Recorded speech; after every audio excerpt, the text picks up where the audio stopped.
Business and Bourbon.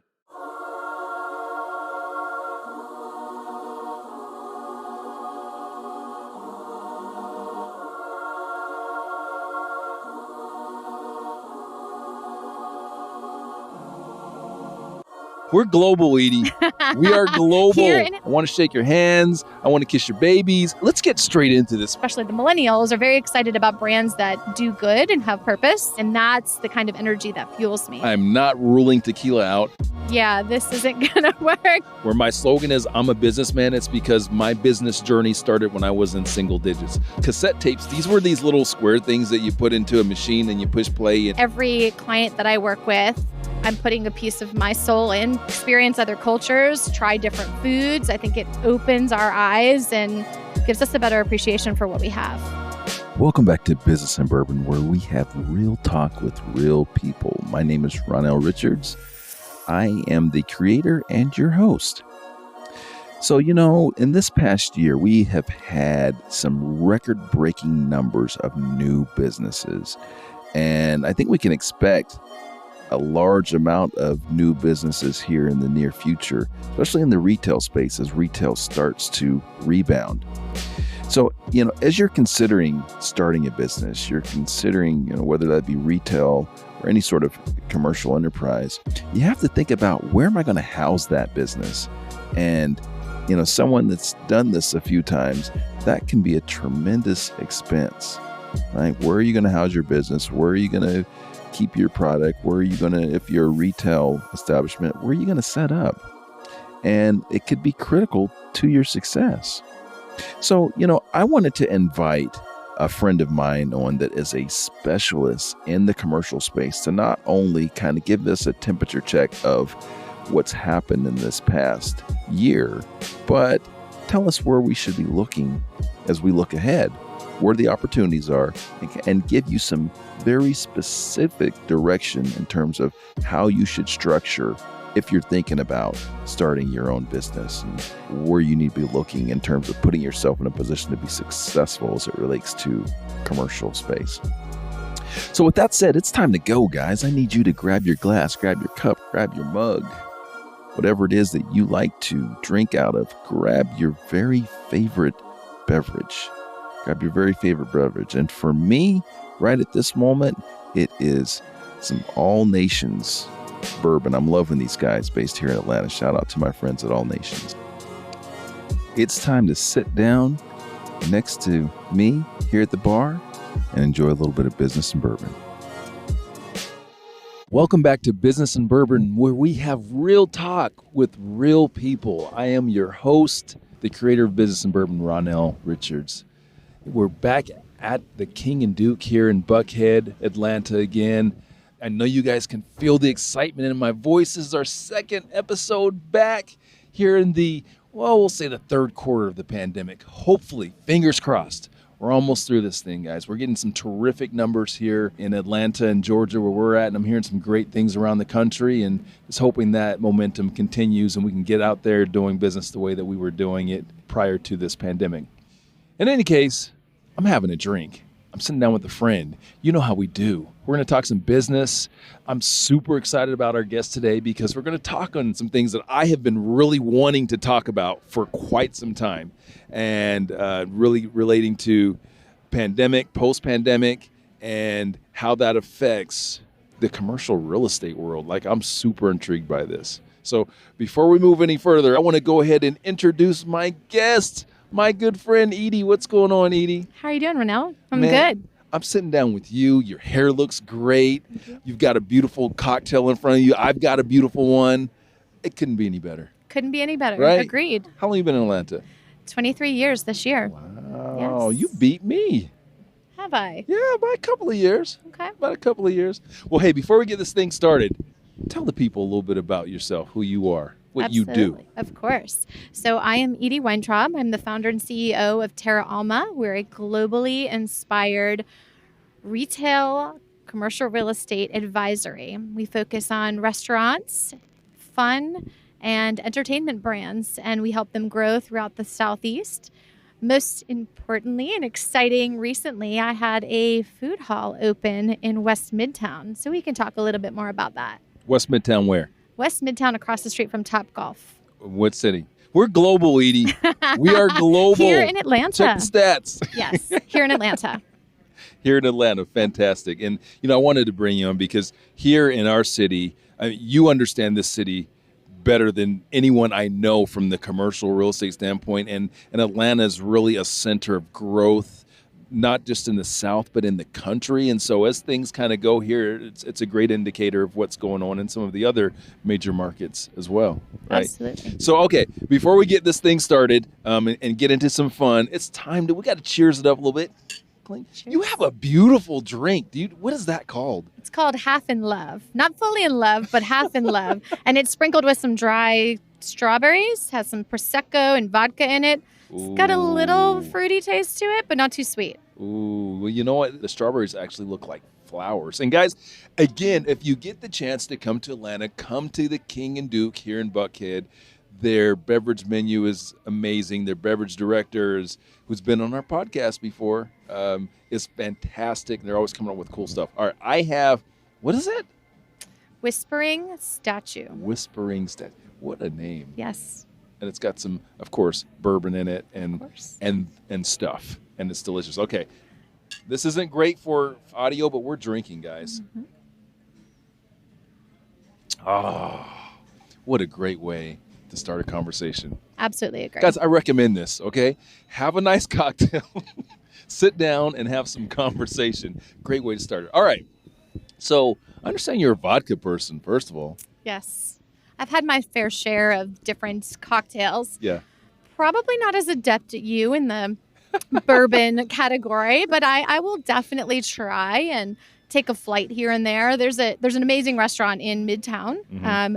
That's called the Consulate, and they have a beverage director there. His name is Jackson, and he will walk you through a flight of anything. So might have to do a flight of bourbon to better understand. But vodka has been my drink of choice. I've had some challenging times with tequila, so I'm going to stick with vodka. I've never been much of a tequila person either. Yeah. I don't know why. Maybe it's I don't know, just the flavor just doesn't agree with me. I don't know. I keep trying, though, guys. I'm not ruling tequila out. I keep trying, and I keep taking advice from different people, and people will refer different spirits to different tequilas to me, and I'll try them. I'll try them until, I don't know, maybe I'll figure at some point I'll taste one that appeals to me and I like. But I do like tequila cocktails.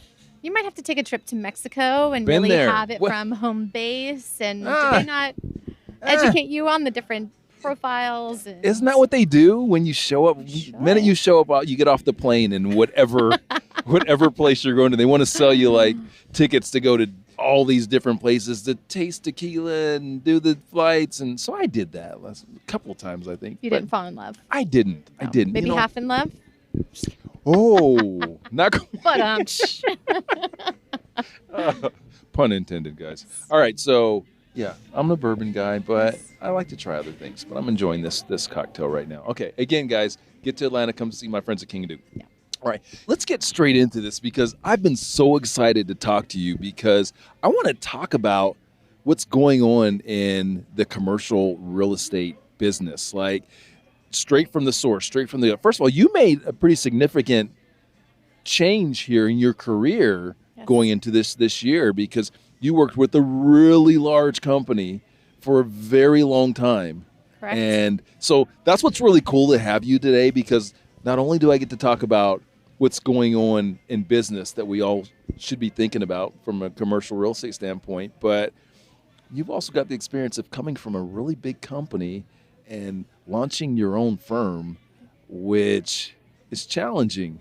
And I want to get into that a little bit. Yeah, the road to entrepreneurship, I can't even talk today, is scary but exhilarating at the same time. Yeah. The way that most real estate agents are set up is that they're independent contractors, but oftentimes they're hanging their license at a bigger firm in order to get their feet wet and understanding of the market. So having been in retail for the last 16 years, I've seen the evolution of retail and restaurants, and most of those folks are not expanding nationally. And that's where that national platform comes in. That's very helpful. But for the last probably 11 or 12 years, most of my folks have been local, regional restaurants, entertainment, and there's nothing more exciting. You know, here we're sitting at King and Duke, Ford Fry came out of Dallas as part of Eatsy's expansion and fell in love with our city and has stayed here and opened multiple restaurants. And so I consider Ford Fry a local. And there's nothing more satisfying than, as you've described and as you've talked about in previous podcasts,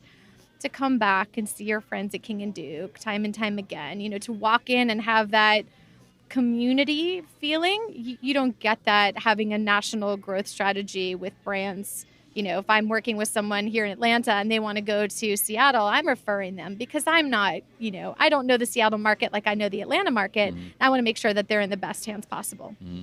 So let's talk about the business. Let's talk about what's going on, and we'll speak to your specialty, which is like retail, right? So we're talking places like where we're at today, right? And these multi-use, multi-tenant sort of things that we're seeing that are popping up around a lot of urban areas. And in fact, man, as I travel the country outside of urban areas, like they're trying to do some of these same things where it's live, work, eat, play. That's right. Live, eat, work. Yes, got it. All of it. So what do you think? I mean, what are you seeing as some of the trends in those sorts of models? Are they taking on? Are they going to continue to grow?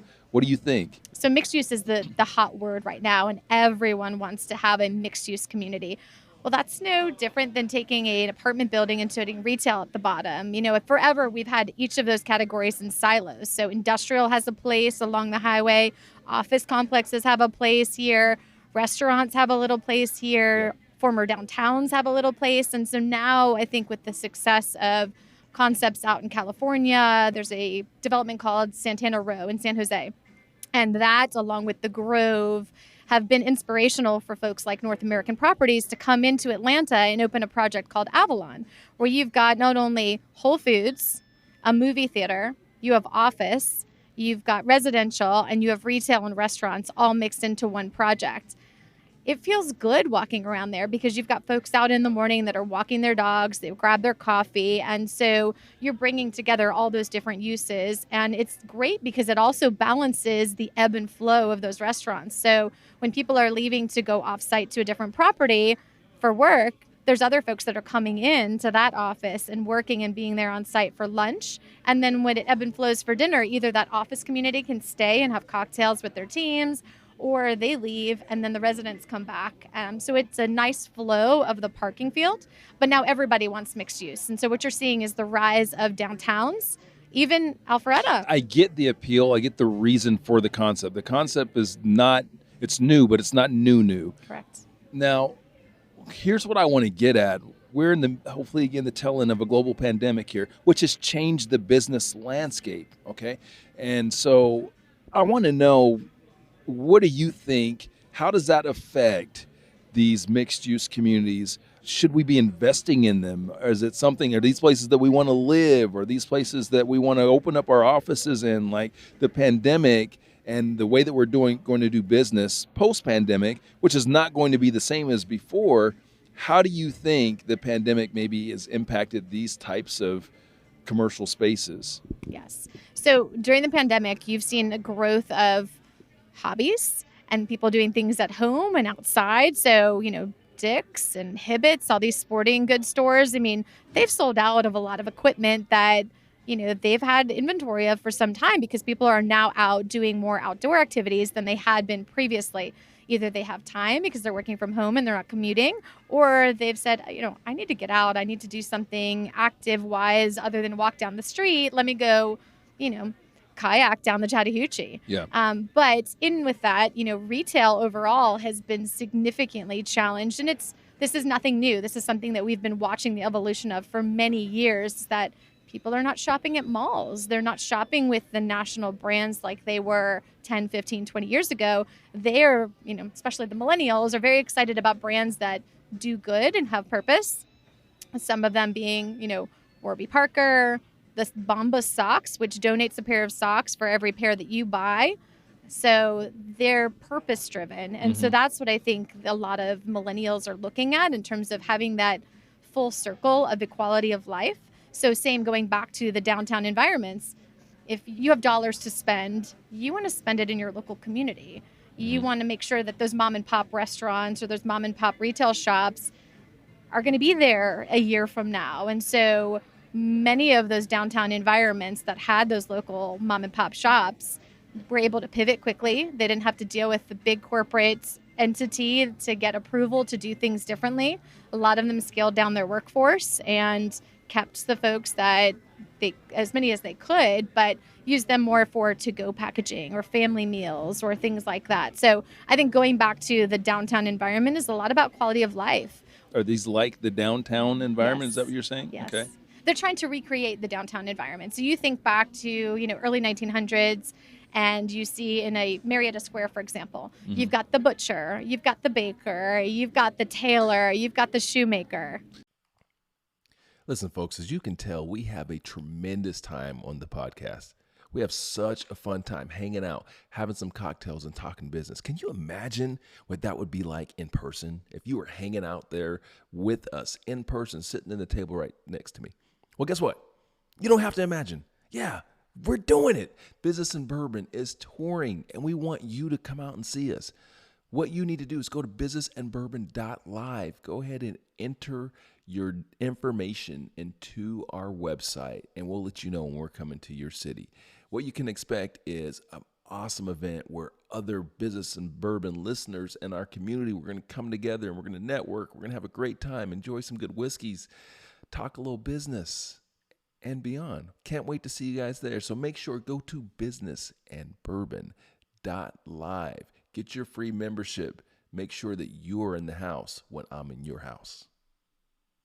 For some context, because again, Edie is a specialist in the Atlanta metropolitan area.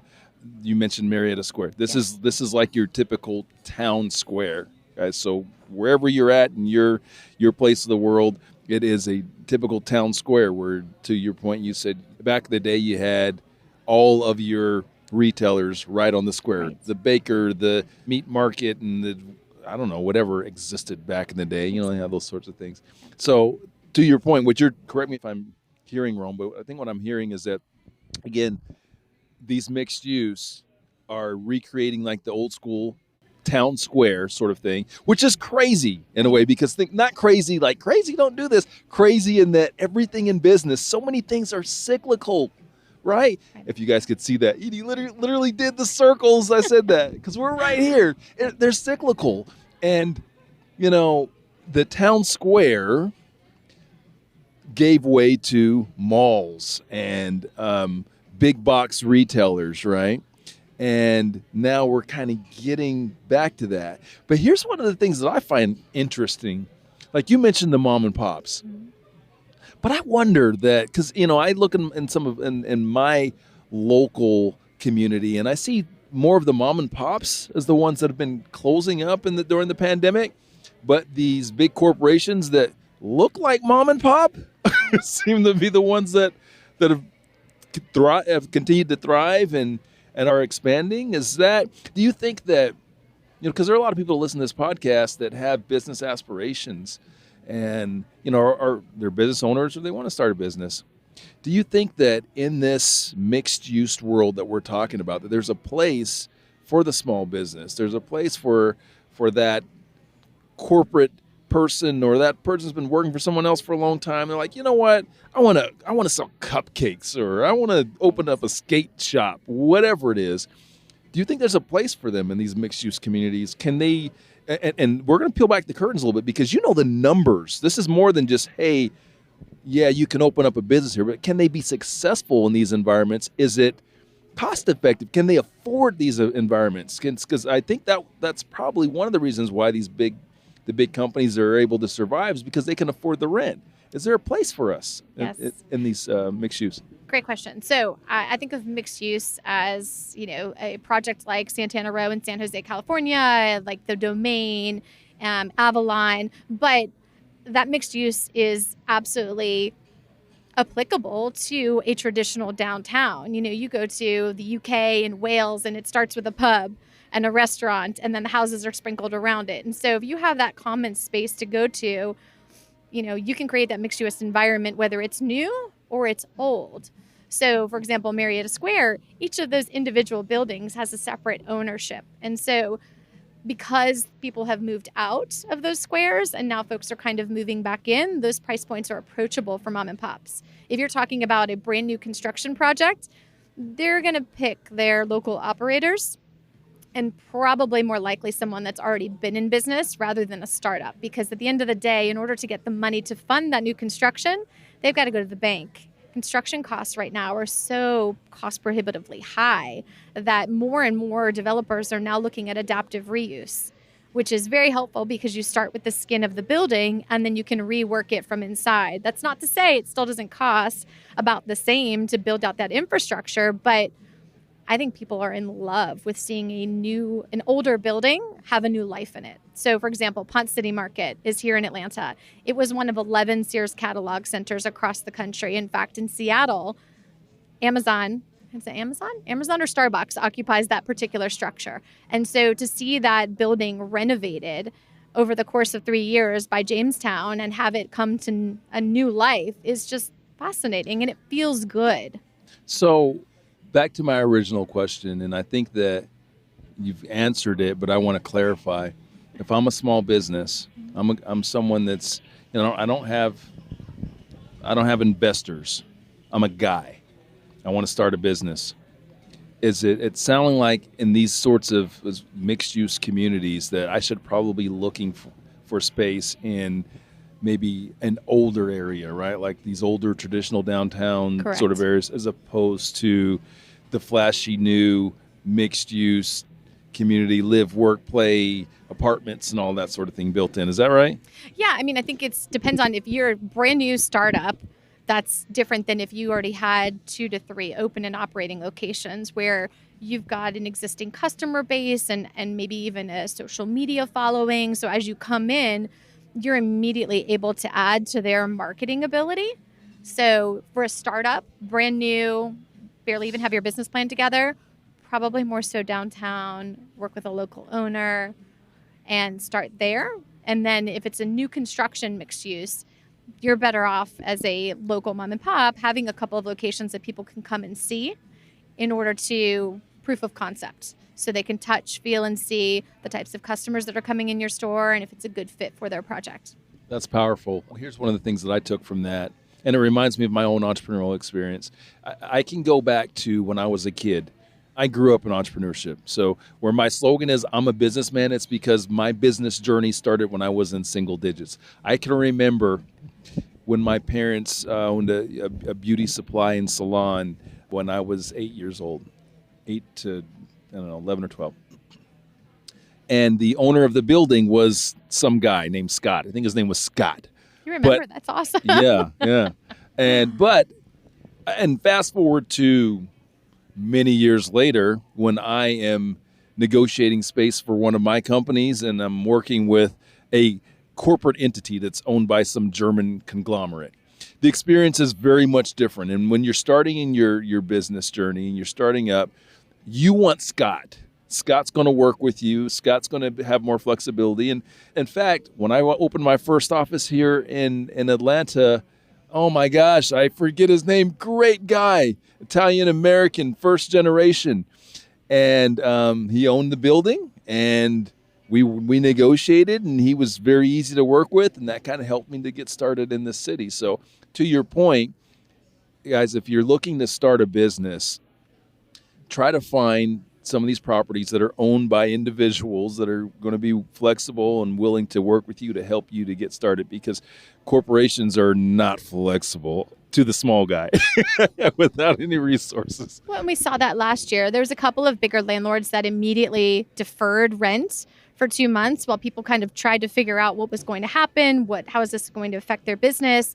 The challenge with that is that it's tacked on to the end of your lease. So if you have a 10-year lease and they say, I'll defer rent for 2 months, you're getting a 10-year plus 2-month lease. So that way they're still able to recoup that they've got that full time with you. Yeah. I want to talk about your career a little bit before we get into this. I'm a music guy, right? I love my music. I love my hip hop. I love lots of different types of music, to be honest with you. But I always like to ask my guests because it tells me a little bit about them. Who's your favorite artist? I always ask hip hop because I'm a hip hop head, but just in general, who's your favorite artist? I have so many. My first cassette tape that I bought was Janet Jackson. Whoa, Control. That's exactly the Was one. it Control? Yes, it was Control. Yes. I loved Michael growing up. And then all throughout high school, Snoop Dogg was really popular, Eminem. So I've, taken inspiration from a lot of different genres, and my kids laugh at me because I'll put on Eminem and Slim Shady, and it's very empowering, right? You see his story and his evolution, and in the movie, he seems like such a shy guy, and he's in this environment where he's gotta just, express himself and be who he is, and so I found it very inspiring. What's your favorite Eminem song? Without Me. That's one of those ones where he sings, right? God, I hate when he sings. I just mix. wish he would just like rhyme with no music. Just rhyme. He's amazing. Yes. All right. So your first tape was Janet Jackson. Tape. Yes. Guys, this cassette tapes, these were these little square things that you put into a machine and you push play and it Pre-CDs, okay. Pre-MP3s. Yeah. All that stuff. CD, what's a CD? I'm a millennial, so I just don't I don't know these old technologies. Wait, should you be drinking that drink? All right, so my very first, now that we're sharing my very first tape, oh my God, guys, this is crazy. My very first tape was an album, like one of those little round single albums. It's not that I'm that old, it's that I didn't have any money, and and my parents didn't care that much about music, so they always had a record player, right? And so I had this little, oh my gosh, this is crazy. It's full circle. I had this little, you'll understand why here in a moment. The little single, I think they call them 45s. Is that what they call them? Exactly. Of Word Up from Cameo. Atlanta's own Cameo. Word Up. Wow. You guys don't know nothing about that. Check it out. Anyway, that was my very first one. And my very first tape, Bust a Move. Ooh, that's It was a good one. no, it wasn't. It's just poppy hip hop, but when you're 9 years old or whatever I was at the time, like that was the best thing ever. Anyway, all right, all right. So I want to talk about your career journey a little bit, because we have so many people that listen to this podcast that are really trying to chart their futures. Like, we have different people that we've got the folks that are like trying to get it figured out. We have the folks that have been doing whatever they're doing for a long time. They're looking to transition. Right. And then the folks that are just like, man, I get it. Listen, what you guys are talking about, I'm going through that shit, or I've been through that shit, and they're just commiserating with us. I love all of you guys. But for our folks that are starting their journey or wanting to transition, commercial real estate provides a tremendous opportunity for stability and wealth building. I want to know a little bit about your journey. How did you get into it? How long has it been now? 16 years. 16 years. Yes. How did you get into it? How did you get to this point today? So start at the beginning. So I almost have to go back, and going back to high school and college, I loved science. And so I thought that I wanted to be a dentist. I worked for my dentist every day after school and on Saturdays, and, completely entrenched myself in that business. And finally finished up school at Kennesaw State here in Atlanta, and decided, I really like the part where I'm inviting the guests in, or the patients in, and talking to them and asking how their son's wedding was and what's going on with their daughter, and realizing that I like people too much. And so I couldn't be a dentist. The dentist comes in the room and everyone opens their mouth and you can't communicate. So I thought, love people, love research, love reading. I thought maybe I should try my hand at law school. I was already dating my husband at the time. He says, okay, before we get on to the part of paying for law school, why don't we go through the process of seeing if this is the right fit? So I got my paralegal certification. I worked in copyrights, trademarks, patents, and decided that was very cerebral. Mm-hmm. So I switched over to medical malpractice and family law, and I decided people are mean. And all this time, my father has been in real estate brokerage, and mostly in land and assemblages and development. And he said, Edie, I've seen you go on this journey. I really think you should go get your real estate license. Mm-hmm. Come and work with me. Okay. I said, great, let me do it. So I did that while I was working in the law office. And I started in residential. And this was in 2005. And I loved making my own schedule and planning my day. One of my favorite stories is this is back when Craigslist was very popular. And so I would look on Craigslist for people who are looking to rent, thinking if I invested in people that were looking to rent, one day when they're looking to buy, I'll be their person. So I met this gal and we connected over the fact that she had a boxer. My parents always had boxers growing up. And so I met her when she came to Atlanta from New Orleans. And she ended up renting something. She didn't use me, but fast forward a couple of years, she and I found a house for her then boyfriend at the time in West End. So that is a success story that took a couple years in the making. So I believe in planting seeds and just continuing to water them and watch them grow. But my time going from residential to retail was my husband worked for a consulting firm and he was doing open houses with me on the weekend. I was having to show property at night. And I said, I do want to have a family one day. And I don't feel the way I'm doing residential is indicative of, having quality of life. So I saw signs all over the place for these properties and I met with folks in office and I met with folks in retail and I decided, you know what? I like eating. I like shopping. I think retail's my thing. And I was positioned with a mentor on the retail side and we did 100% tenant representation. So let's say, for example, trying to draw some similarities, we represent restaurateurs, tenants that are looking to grow, whereas the other side of the industry represents the property owners, represents the landlord or the developer. And so it's very easy to kind of stay in your lane because ultimately, if I'm looking for a client in the Buckhead area, I know every single property owner's name. I know every single space that's available. And if that 2,000 square feet doesn't work for one client, then I can show it to another client. So to answer your question, yes, commercial real estate is fantastic, but I could not have done it without the support of my husband because we are commission only. And so to come into an industry that's commission only, it takes a couple of years to learn the markets, to learn the vocabulary, as with any business. Yeah. And so you need that support of a team member, a family member, a spouse to bear with you, because I'm sure there were many days he looked at me and he goes, yeah, this isn't going to work. And I said, please be patient with me. So about 2 years in, you started to see the fruits of my labor, the flowers that bloomed. Hey fam, Ronell here. Wanted to let you know that Business and Bourbon is committed to helping our community to up their social media game and do better business. So what we've done is partnered with the Ready for Social platform to give Business and Bourbon listeners free access to this amazing tool to help you to do better business using social media. So all you have to do is go to the show notes in this episode, click on the link, and you'll get free access. With that, you'll get this amazing content management tool that will help you to manage content and will bring in the type of content that your community, that your partners, that your customers want to see, like exclusive Business and Bourbon clips. So again, all you have to do, go to the show notes, click the link, and get your free access today. Now back to the show.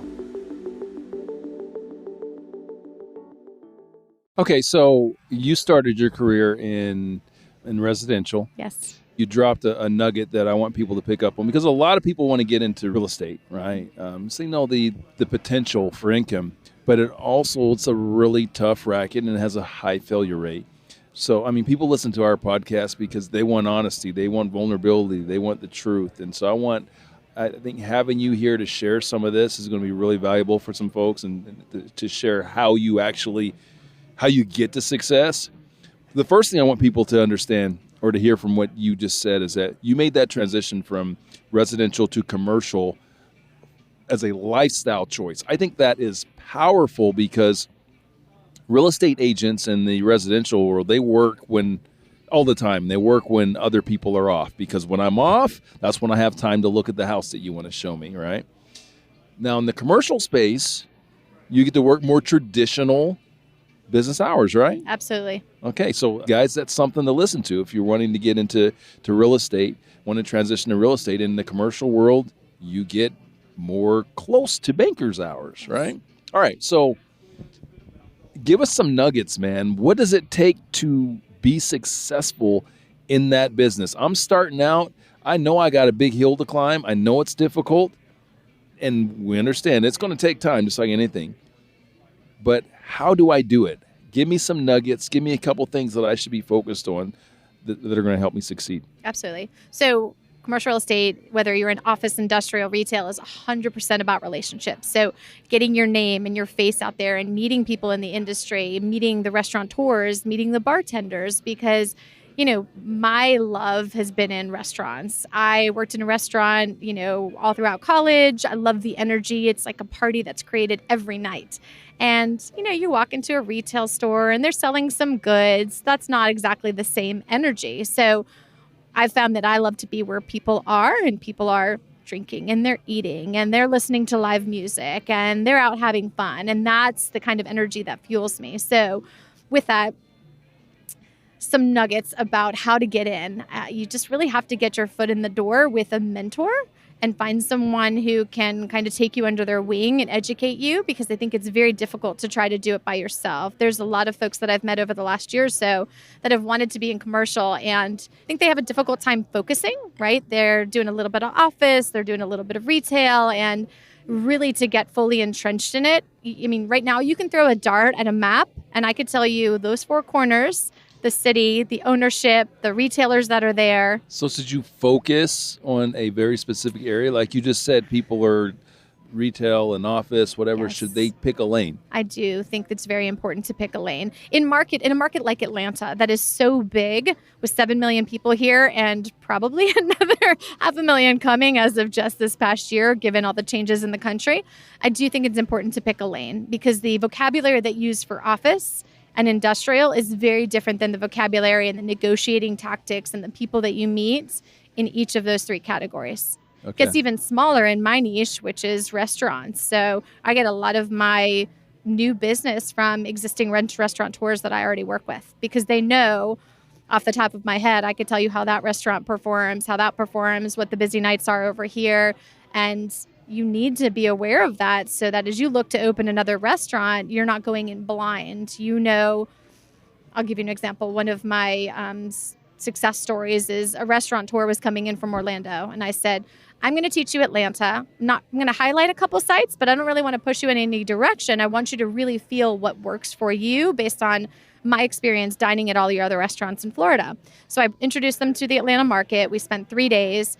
In addition to driving with them and seeing different restaurants for lunch, dinner, cocktails, etc., I also introduced them to 4 bartenders, 3 general managers. I said, you guys have a conversation. I want you to be honest and tell this restaurateur why they should come to Atlanta. What are the challenges that they're going to anticipate? What's the ebb and flow of this neighborhood? So beyond finding a specific site and negotiating on behalf of the client, I'm making all those introductions so that they can be well-informed in making the decision and make sure that it's 100% that they're comfortable with. Okay, cool. I like that. So give us a piece of advice for someone just getting into that world. What should they be focused on? How can they have a leg up on, because it's really very competitive. How can they have a leg up on their competition? Read everything you can get your hands on. My husband laughs at me because every time we pass like a newsstand or a magazine stand, I'm picking up, the Whole Foods down the street here from us has probably 6 different magazines. One's called Buckhaven that combines 2 neighborhoods, and there's advertising in it, but there's articles about some mom and pop shops that are looking to open or looking to grow. And so the more you can fuel your brain with intel and what's going on in the market, the Atlanta Business Chronicle here in Atlanta is a great source for new developments and events that are happening in the city.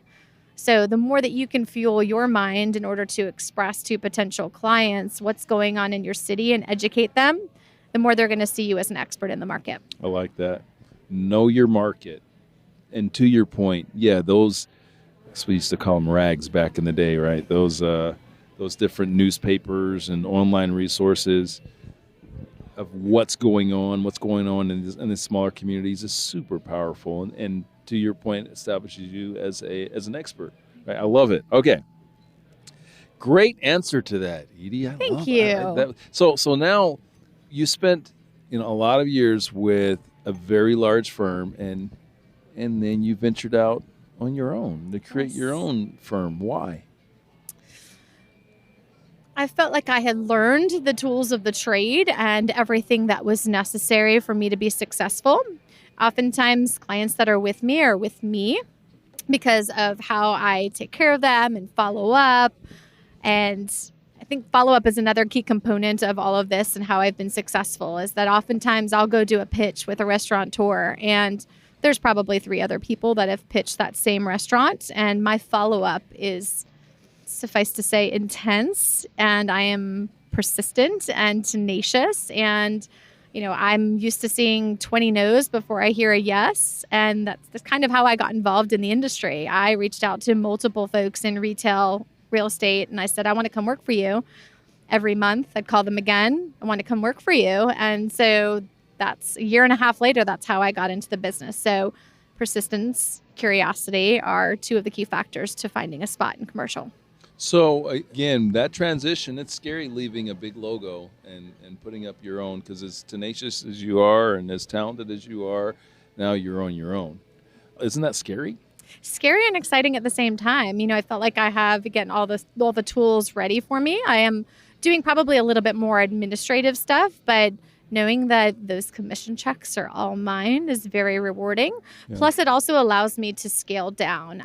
Recently watched Jerry Maguire with my kids, and the point that stuck out is you get down to one client and you're giving that one client your all. And so this has allowed me to decrease my client portfolio and really focus and take care of those folks in a way that I really, may not have been able to before. So that's been very important for me. The one thing you can also learn from Jerry Maguire or Ronell Richards in business, that one client leaving is a death blow. You can't lose that one client. And that's something that's part of the experience in business, is figuring out which lane you want to play in and which you focus on providing really high level service to a few key customers, right? Key clients, really deep relationships. Some of them, it's going to be more transactional, more, my experience has been a mixed bag. I have multiple companies, and I learned early on when I started my first company, we had one major company that we worked with, and, they screwed us out of a whole lot of money. And then, they were, at the time, they were worth about, 80% of the revenue. And I made a strategic decision at that point that we will never be affected by one business that much, right? And so that I totally changed the model and went more transactional, right? So we went down market, smaller customers, and got a whole lot of those. So if I lost one, okay, we don't want to lose anyone, but if we lose one, we keep it moving. It doesn't really hurt us. But I think that's something that anyone getting into business, or even those of you that are established in business, need to really understand and really be intentional in terms of knowing who do we work with, who really fits our long-term goals, right? And who can we serve them? And I talk about this a lot, serving at the highest level. You guys know this. Who can we serve the best, and who fits, again, our business the best? Who makes the most sense for our business? All right, fun question time. Yes. I have another fun question for you. What do you do for fun? I always ask people this because business is hard. It's hard, and you'll work a whole lot of hours if you allow yourself to, and we have to have outlets. Yes. So what's your outlet? So I'm insatiably curious. I read 30 books last year. Oh, my God. And I'm trying to push for 35 Did you read my this book? Year. No, I had not. That was a trick question. I don't have one yet. Coming out this year, though, guys. Well, good. I'm going to add that to my, so is that a 2021 book that I can add to my list? Yeah. Beautiful. We'll do it. So I love to read, but I also love to travel. So part of what I've always done is traveled internationally. I took myself to the UK to hang out with a friend that I had met being a hostess in a restaurant for a year, and learned so much. But most recently, I wish I could travel more, but our biggest trip in the last year or so has been to Southeast Asia. And I think that it is so important for people to travel, experience other cultures, try different foods. I think it opens our eyes and gives us a better appreciation for what we have. Not only does it give us a better appreciation of what we have, it helps us to understand everyone better and everything better and have just a better perspective, man. And just like you, I'm a massive advocate of traveling. We need to travel. We need to see. I don't care how wealthy you are or aren't. Money does not make you wiser. It doesn't make Absolutely you more well-balanced. Experience does. Yes. Going out, and you don't need millions of dollars to go experience the world and see things from other people's perspective. If everyone, you know what? It's funny. It's funny, Edie, because you've got all these countries that have these mandatory, military service for their youth, right? Turn 16, turn 18, you got to go serve in the military for 2 years. If we had mandatory, go experience a life that's way different than yours for 2 years for everyone, oh my God, how much better of people we would be, how much better our countries would be, and we'd be less dicks. How about that? We'd be nicer, I agree. Yes. Okay. All right. I don't know if I describe it the same way, but you don't have yes, to. That's a collaboration is good. rant off. But you guys understand what I'm saying. Okay. Be better, people. Travel more. Yes. All right. Where can people find you? So that's fun because I met you through our mutual friend, Nick. You introduced me to Nick. That's it. Thank you. And Nick helped me kind of come up with a game plan that, tell me a little bit more about yourself, what you do. And he said, that's it. Edie Everywhere. So on Instagram, you can find me at edie.everywhere. And then I taught myself how to build a website last year. So I'm at terraalma.com. That's TerraAalma. Yes. It means rooted in soul. What language is that? So Terra is Italian and Alma is Spanish. Okay. So I created the firm to be globally inspired, hence my travel, and rooted in soul, such that every client that I work with, I'm putting a piece of my soul in because, again, I'm not transactional. I'm not throwing spaghetti at the wall to see if it sticks. I am full service, and that I am walking them through, why we're going to this neighborhood versus that, the access here, the parking there, introducing them to other operators in the market. I want to make sure that that business is there for 5 years, 10 years, 20 years, 30 years down the road. Love it. Love it. That's something I think everyone can take from, if you guys take one thing from this episode, take that. That's how you do business. And that's how you can step out on your own and step out from under the big corporation. If you're building advocates, you're building customers for you and what you do, and you're going above and beyond, you can do some big things with that. Absolutely Edie, great. this was awesome. Thank you. Thank you for hanging out in the bar with me. Hope you had a good time. I never pass up an opportunity for a cocktail. I know. You better finish that cocktail before we're done. That's it. You got me beat. I'm done. Hey, guys, thanks as always for listening. I appreciate you. Make sure you go to businessandbourbon.live. Get your free membership. We are touring, guys. We're touring the country this year. We're touring, and I want to see your faces. I want to see you out there. I want to shake your hands. I want to kiss your babies. Oh, that's funny. I'm a politician, guys. No, in all seriousness, we are touring. You can find the tour dates. They're going to be launched here within about the next month. Get out there, come see us, come network with us, come meet some like-minded business professionals. If we're in your town, come out and see us. If we're not in your town, find a town that's closest and come out and hang out with us. We're going to kick it off in the ATL, and then we're going to move on out from there, guys. So I cannot wait to see you all there. Thank you as always for listening. And with that, we out. Thank you for listening to the Business and Bourbon Podcast. Please subscribe. And if you like us, give us a 5-star rating. If you don't, have another drink. Maybe you'll feel a little bit differently. If you'd like to check out our videos, you can go to businessandbourbon.tv. That's businessandbourbon.tv. In addition to that, we're currently touring the United States with our Business and Bourbon Live show. It's a fantastic show where we do whiskey education and we do some Q&A, and it's a great networking event as well. So if you'd like to attend one of our Business and Bourbon Live events, you can go to businessandbourbon.live. Again, that's businessandbourbon.live. Thanks again for listening. We'll catch you the next time.